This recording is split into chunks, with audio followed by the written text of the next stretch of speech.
All right, so we're going to play a bit of Bardsung, and we are going to play with Sherwin and Tom, and in the background, Russ is secretly controlling things for us.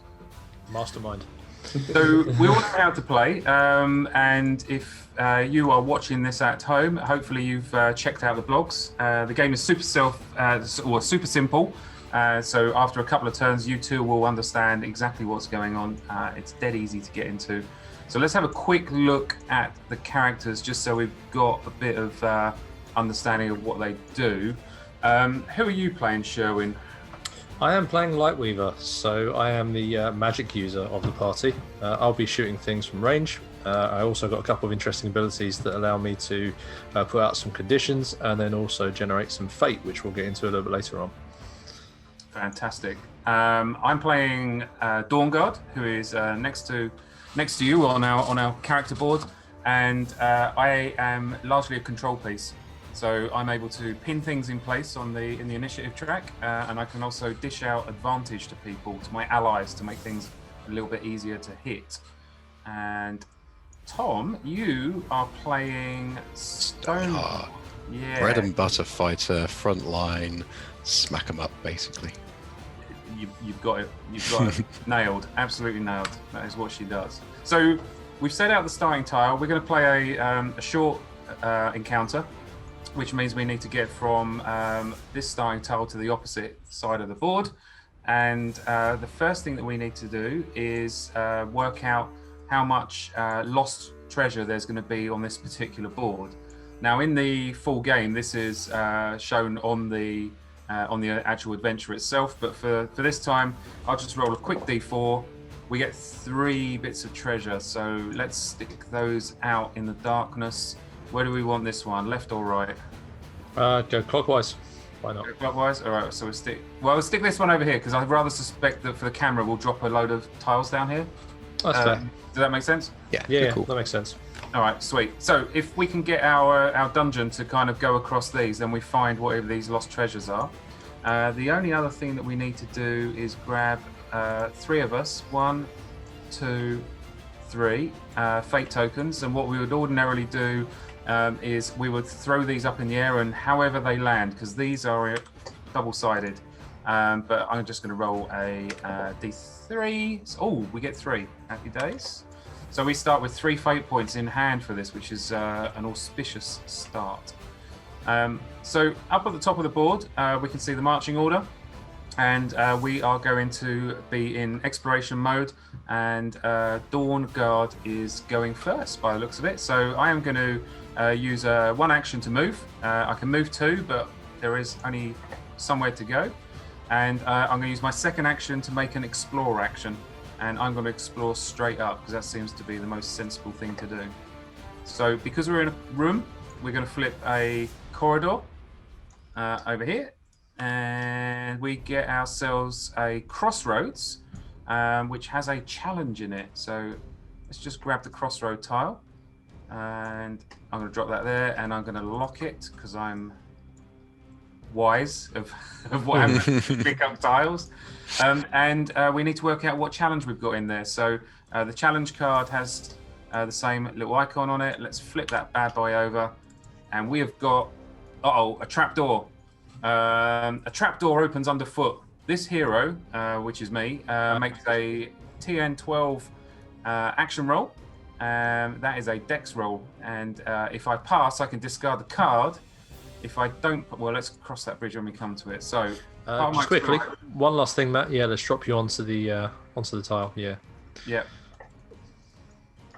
Is that what you were going to say? Sorry. Yeah, yes, exactly where I was about to go. Sorry, I'm just catching you up. No worries. Yeah, so the explorer action thrusts you into the action, so you can't just open a door and step back. You have to open a door and step through. So I am right in the middle of this zone, this crossroads, and a trapdoor has just opened up beneath me. If I go to my character sheet, fortunately for me, I have not upgraded my dex at all. And this is a TN12 with no bonuses, so wish me luck. And yeah, no, unsurprisingly, I fall and I land on a corpse. I suffer a light wound, and then I have to make a TN12 wisdom check. And And if I pass, I actually gain treasure because I've managed to see a bit of treasure. Now the good news is my wisdom is currently +2, so I'm going to roll a d20 and add 2 to this. 10 plus 2 is 12, which is more than the 8 that I needed. So we've gained a bit of treasure. I found a bit of treasure. Hey. No, Matt, I'll just go get your wound token that went with that though. Yeah, no, that's fair. And now I'm going to try and climb up the jagged stone. I need to make a TN10 action roll. If I pass, discard the card. If I fail, then other bad things are going to happen to me. So we all know that my dex is still +0. So let's roll this. Please make it out. Ooh. No. So I suffer a... Do you want to explain what this icon is showing? Yeah, sorry, 1 second. I'll just zoom in. I was just moving your token over. All right. So, where are we? So you are now suffering from Bane, which basically... yep, that's Bane. So that basically now means your next roll is going to be disadvantaged, and then you'll discard that. Yes, sad times. Okay, but that was my turn. I'm done. So we've explored and we've found a trapdoor that I've managed to deactivate. Well done. So that card's now discarded because it's the immediate effect. Yeah, so I'll just leave them to the side here. Yeah, no worries. And then we move on to the next person in the marching order, which looks like it's me. Yeah. Or Lightweaver, I should say. So I am going to move 2. So first zone here, and then second zone here. And then I think we should probably go forward, right? If our objective is to get to the opposite side. True. Although there is some sweet treasure over on the left-hand side. Let's ask Tom then, perhaps, as a deciding vote there. Treasure, Cole. Treasure. Got to go for treasure. I knew I could rely on you, Tom. So let's quickly grab that card. So our room, because I'm currently in the corridor, will be, and again, I'll apologise a little bit. I'm a touch laggy on this for some reason. Okay, we've got a little bit going on. Oh, not so good. So I'll grab the room. Okay, so I'll explain meanwhile while Matt's just setting that part up. So if we look at this card, we can see we've got a few enemies to look at. So those A's will indicate that they are brigand enemies, and then we have a D as well, which if I zoom up, is going to be a brute, which is not so good. That's quite a heavy duty kind of enemy for us to sort of deal with, and we'll discuss a little bit about that as we go. Yeah. So this is going to be a combat card. So in a moment we'll draw a card from the battle deck as well. The other thing worth mentioning with this is that once we've actually put enemies on the tile, and once I've been unfortunately put on the tile with them, the other thing we'll be doing is shuffling the marching order. So whenever you encounter enemies, you shuffle that deck and then basically deal it back out again. Effectively ends the round and starts a new one. And that will mean that we don't know how this combat immediately is going to be decided in terms of who's going first in the initiative order. So it's going to be very, very important, that draw in a moment. And while just you guys are quickly doing that, I will shuffle that in, ready for us to have perfect poise to draw these cards and then see what fate awaits us. Yeah. So what you'll see is on the tile there is a little runic marker which they can be in secret doors at a later stage. So I've made sure that they're facing in the direction we want, but it does mean that you've ended up walking straight into being fully engaged, mate. So do you know what? They were always waiting in ambush. There's not much I could do to avoid that, Matt. It's what it was. Let's see what their aspect card is. So we need to grab a combat aspect card, which is one of these bad boys. Yep. And we'll flip that over. Oh, okay, it gets worse. Oh. A viscous green liquid drips from your foe's blades. Keep them far from your skin. Is good advice. Whether it's got poison on his daggers or not, it's still good advice. Yeah, generally not a good thing. So that's the little symbols in the corner of that card. Just to explain, that green icon in the bottom right means that this is what's called a sustain token card, which means that this stays in play. And then that little icon next to it means that will stay in play until this fight is resolved. So if we kill all these enemies, we discard this, and it won't carry on affecting enemies otherwise. But for as long as this is in play, that's exactly what we have to deal with. Yeah, so we're going to suffer poison in addition to the normal effects. So we need to deal with this fight quickly. And I'm now looking as to where Stoneheart is and realizing that she is miles behind. Yeah. Okay. Hooray for us. Right, anyway, let's deal ourselves out some initiative. And so I'll just quickly do that now. So funnily enough, Stoneheart goes first. Hey. Having just drawn it from the deck. All right, we'll drop poison weapons down there just in case we forget. I'll grab Next one. Ferocious as our AI, just so we've got it there as a reference. So far, so good. Actually, I'm going to have chance to where, run away. Russ, you can see it a little bit more easily. There you go. Thank you. Okay, so it looks like so far, so good. Both Stoneheart and I will get to go first. And then you, Dawnguard. It looks like the brute is too slow to react for us. Okay, let me stick this up here then, because just looking at the way Russ's camera is, that's going to make more sense. Good. Okay. Cool. So Stoneheart, you're up. Yeah, so I need to catch up with you guys. So I'm gonna exhaust both my my actions actually, and just gonna go 1, 2, and I'm gonna use my second action to move again. Yep. And move into here, so Lightweaver doesn't take too much damage. Yeah, so I think that's quite neat actually, because you're going to end up spreading the hobgoblins out, which is cool.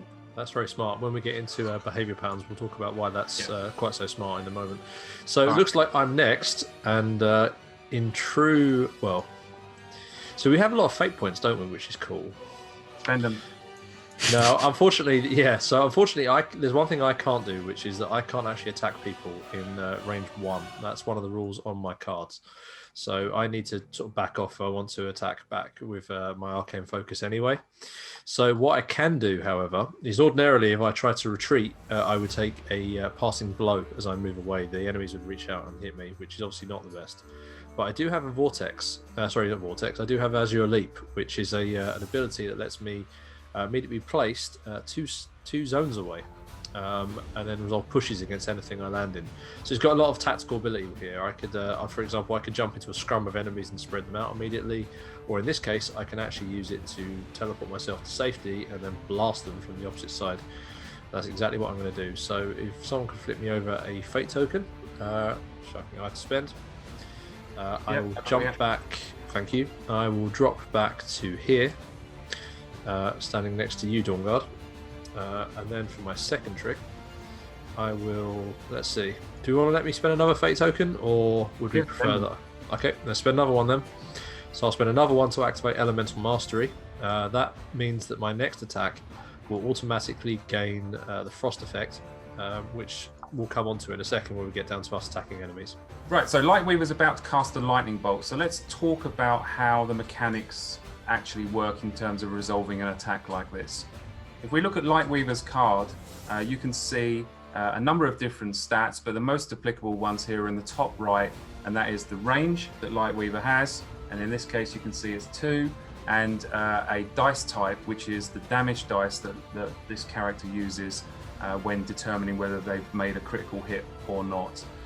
Lightweaver has a couple of special rules that we need to consider for this particular attack. So if we look at her arcane focus, we can actually see that she is limited to not being able to attack an enemy in the same zone. So despite having a range of 2, she can't attack anyone who's right next to her. So first thing that Sherwin's going to have to do with Lightweaver is get her out of dodge and create some space to cast the lightning bolt. Speaking of which, looking at the lightning bolt card, you can see a number of things on this. The first thing to note is next to the actual effect itself is a yellow light bulb. That is our symbol for intelligence. This means that this is an intelligence attack, and Lightweaver has an intelligence of +2. So we are looking to roll a d20 +2, and we are trying to hit our target.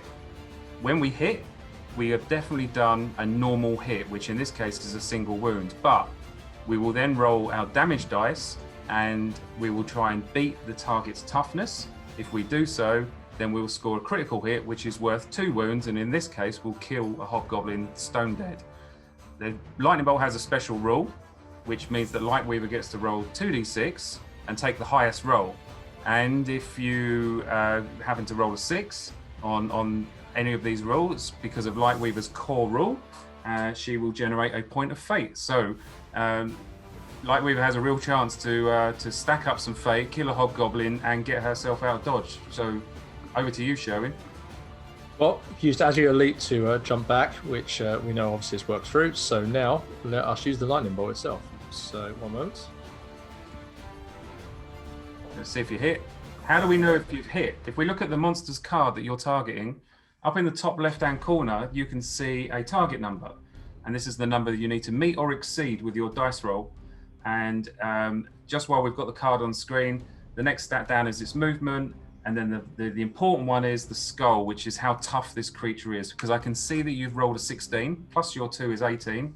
You easily exceeded, met or exceeded 10. So you've definitely hit. So you've definitely done at least a wound to it. Can you do a critical? You need to beat 4 or more on your damage dice, and you've got 1 second. 2 of them. Showing Okay. damage roll time. Hey! Yay! We got Awesome. 6. All right. So not only did you critical, but you generated a fate point for all of us to use. Cool, tremendous. That's paid for as you leap. I will just flip over this token. Beautiful. And in the meantime, that also means we have a deceased bandit. Let's take that back. Brigand, I should say. That's a brigand. Okay. Cool. With that, that'd be my turn over. So now is the turn of the brigands. Matt, did you want to take us through how the AI will work? Yeah, so if we bring the AI card up on screen, Russ, just so it's easy to see, we have deceptively simple behavior to resolve. You go from top to bottom, and at any point in time, it can do this thing, then that is what it will do, and you just work your way down. So if you can see with ferocious, which is what the brigands are, they will first look to attack someone in the same zone as them. They will then, if they have no one in the same zone, they will look to charge a zone that is unengaged, i.e. has no other enemies in it. And if there is no zone within range that is unengaged, they will try and charge an engaged zone within range. And if they can't do that, then they will simply move towards the closest hero. So with that in mind, let's resolve these brigands. We generally start sort of north of the board and work our way around clockwise. So Tom, this brigand's going to attack Stoneheart. You're going to have to make a defense roll. So let's have a quick look at your card, because you're going to need to know what your armor is at the moment. Now, when we look at your card, we can see over on the left-hand side, you have a move stat, an armor stat, and you have a health stat. So it's the armor stat that we're looking at, and your current value is 2. So this means whenever you make a defense roll, then you roll a d20 and you add 2 to it. Pretty simple, right? If we go back to the brigand card, the same target number applies, just to keep things really easy. So we know that brigand has a target number of 10. So you need to roll 10 or more on your defense dice to successfully cause him to miss.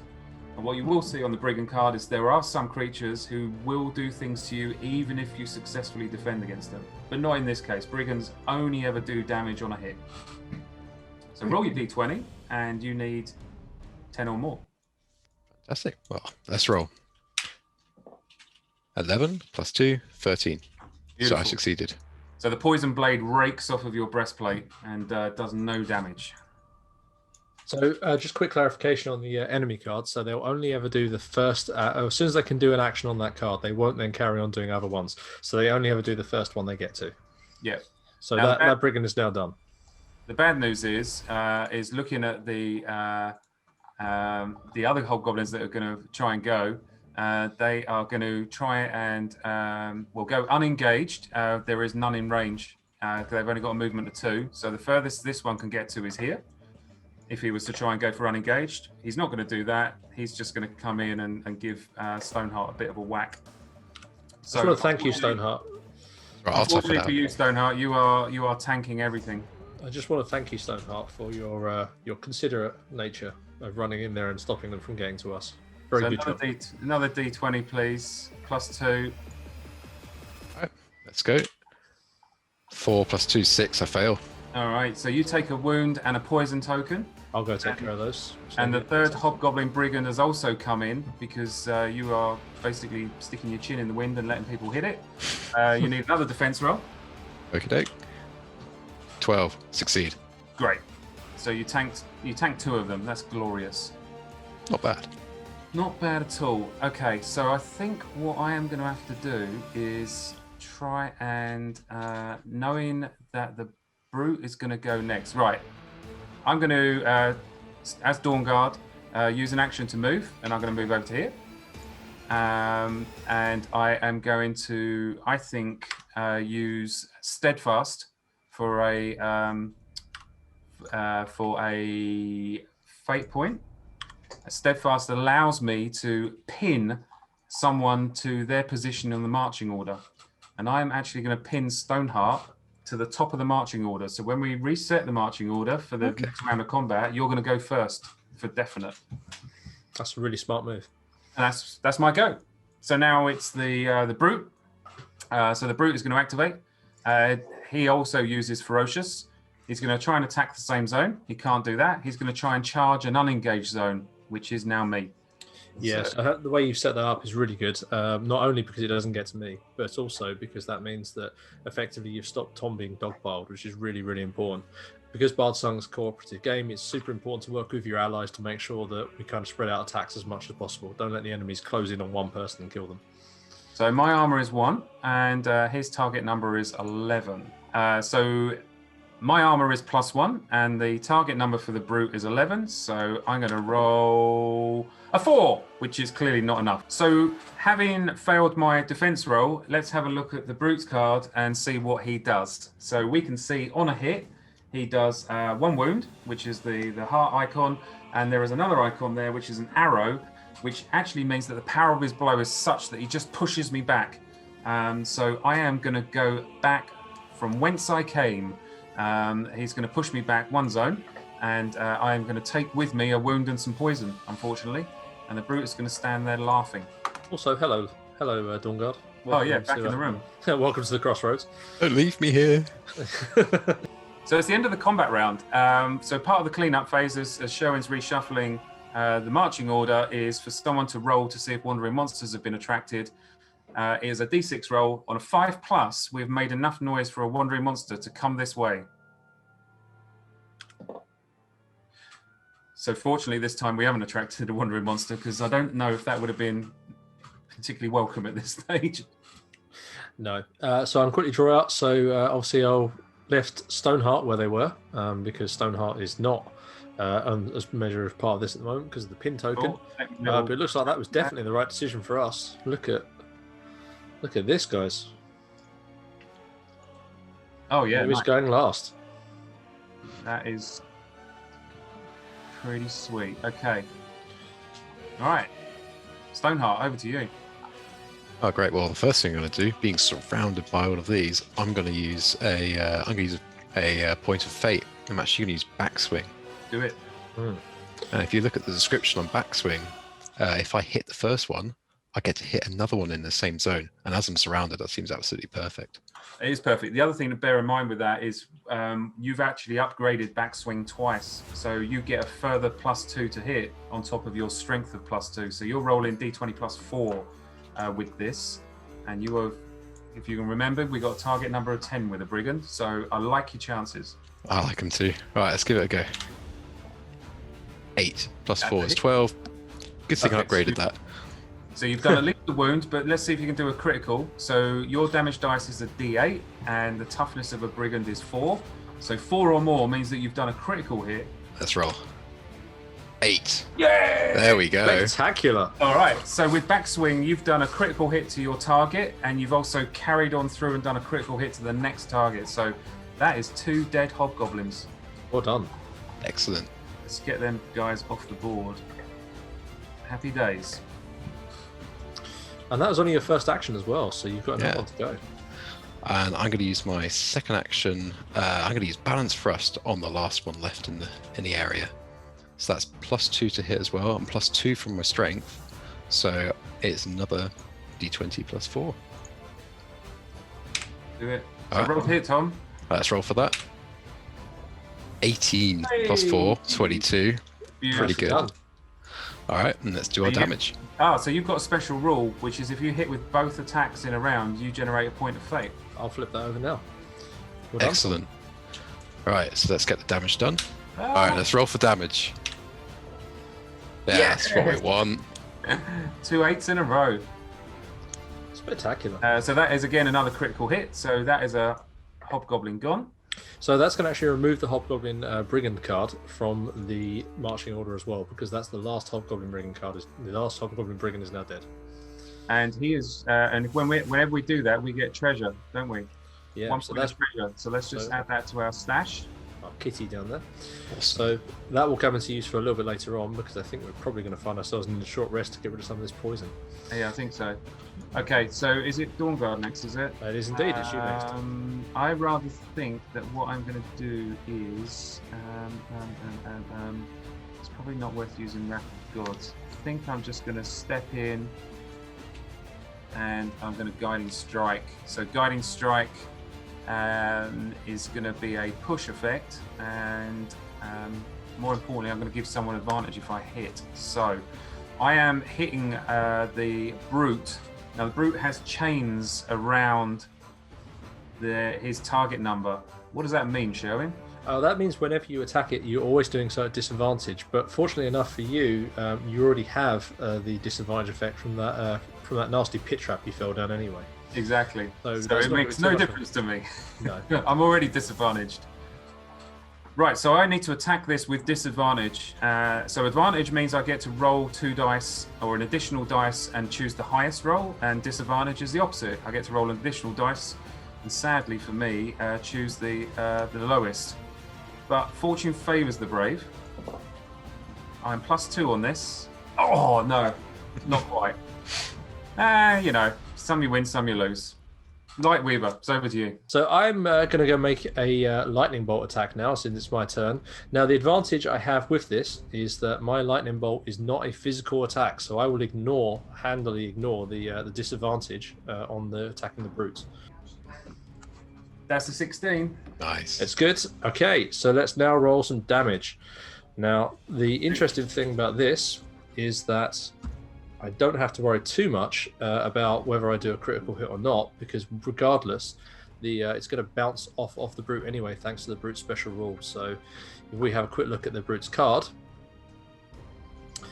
we can see the special rule says that as soon as it suffers a wound, instead of putting the token down, we flip the card over. So the brute is, as we mentioned before, certain enemies have different things that happen when you cause a serious wound to them. In the case of the brigands we've seen so far, it's been that they're defeated and they're removed from the playing area. In the case of the brute, we have a flip effect here, so we actually flip the card over and show the opposite side. We've broken its armor, because as soon as we do that, we'll start to see that chain effect around the target number has disappeared. Its toughness lowers. Basically, we've angered the thing, we've broken its guard, and now we can actually see about defeating it properly. So we've got enemies that have very dynamic wound tracking and so on. Now, the good thing that also came out of that, however, regardless, is that because I rolled a 6 on my damage, and Lightweaver's special ability is, that I actually generated a point of fate for us to spend for our future attacks as well. So Cool. flip that over. So I guess for my second action, I don't have too much I need to do there. What I will try to do is I could use Vortex, but we've already kind of got maximum stuff on this. So what I'm going to use is Elemental Mastery. So that means that my next attack I can do after this will cause the Frost effect, if we actually need it. So I'll just grab that token and leave it on my board. And that's over to the brute now. So the brute looks like it's going to be ferocious. It's going to attack the enemy, the hero, in the same zone. So that's going to be you, Matt. So I am armor +1. I could definitely do with not being hit. Oh, okay. Oh, no. That is going to be a problem. I take a wound, and I can't be more poisoned. No. But I am on 3 wounds, and at the end of this round, because of my poison, I'm going to take an extra wound. So that'll put me on 4, 1 away from being taken out. We need to deal with this guy fast. Okay, well, at least the armor is broken, so I'll just do a quick reshuffle now. In the meantime, while you guys take care of that.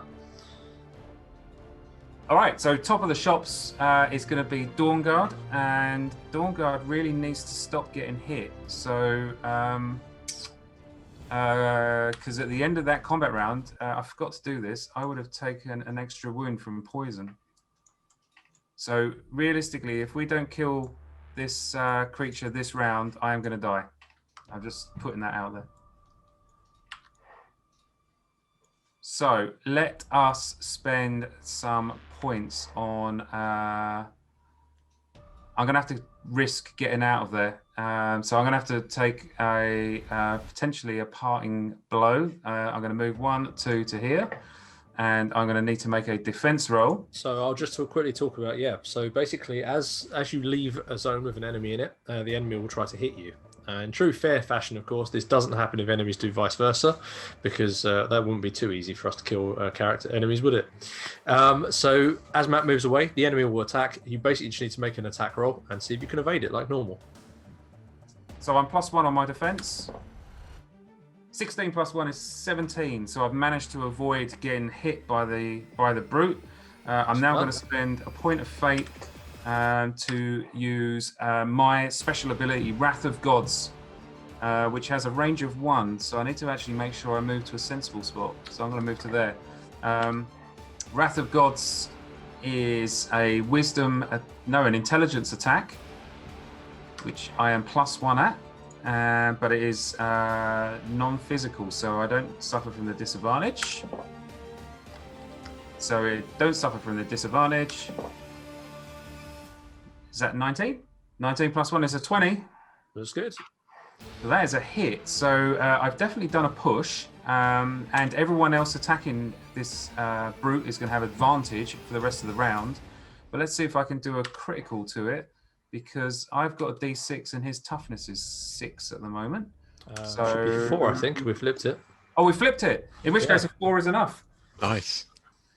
So with that critical hit, I get a push and I get to set him on fire. Holy fire.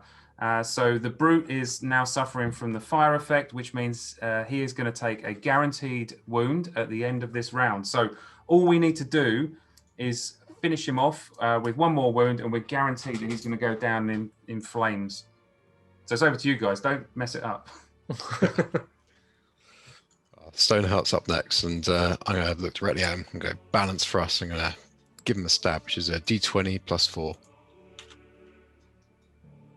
Oh, excellent. 20. So that is a point of fate for a natural 20.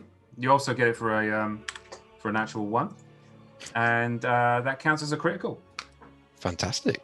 So if you're even rolling the damage dice. Save your rolling damage dice. So that's a critical hit, and with that, he is dispatched. I'll move it off the board. Well done. So the thing that we can do now, we do. So the thing that we can do now is we can take a rest if we want to, which I think is definitely the right idea. Yes. Given that we've all got the actually no, that's a lie. I don't have poison tokens, but I know you guys do. Yeah, I need to short rest, so we can get rid of the poison, and we all heal a wound, don't we? Indeed. We can also, at this point, reorder the marching order if we want to, although it feels fairly sensible the way it looks right now. And we can all gather around one place, and beautiful. Cool. So, short rest over. I've healed back, and we've got rid of poison. And what, we're going to stick with me going first? Fine. I will make an explore action out into the darkness, hoping that we're going to find this lost treasure. So that is going to be a corridor, which is over here. It's a 90-degree turn. Now, we can obviously not place it that way. I rather suspect that we'll place it this way. The interesting thing here is we've obviously grabbed that runic treasure card as well. So well done. So this now will flip over because we've picked this up, and it will go into Matt's inventory. So at the end of the encounter, we can actually start thinking about upgrading our weapons with this as well. If I get on, generates fate on a roll of 18, 19, or 20. That's pretty sweet. It's really, really good. That's cool on a defensive ability item as well as an offensive item, isn't it? Yeah, I think so. Okay. Sweet. Add it to our stash. Okay. And looking at that card, we have a brigand, and we have a big guy, right? See? Yeah, a brute. Not the best. Just hanging out. As you do. I'll just drop you here, Matt, as well, because obviously you will have walked onto the tile. Yep. And with that, we will grab the appropriate cards, stick them in the marching order, and then these will go in the bag and get shuffled. And I think that as we venture further into the darkness, is not a bad little cliffhanger to end. Well, we could draw the aspect card just to see what exact thing faces us. Do you want to do that? Sense of completion. Yeah, go on. Let's drop that. Go on. So, oh, we've both got one. Go on. Yeah. Flip that over, Matt. So that one is going to be, a hunting party. These foes were clearly waiting for a different adversary, and each clutching a net or a string of traps. Place 5 timer tokens on this card. During the end phase, remove 1 token from the card. If there are none tokens at the start of this end phase, spawn a wandering monster. Okay. Oh, Well, dear. I definitely think this is a good cliffhanger. Yeah. Yeah, I think that's really, really good because that sounds really terrifying. Yeah, do not want a wandering monster to come along. Okay, with that, thank you very much for playing along through a couple of encounters. I'm pretty confident we'll make it to the end.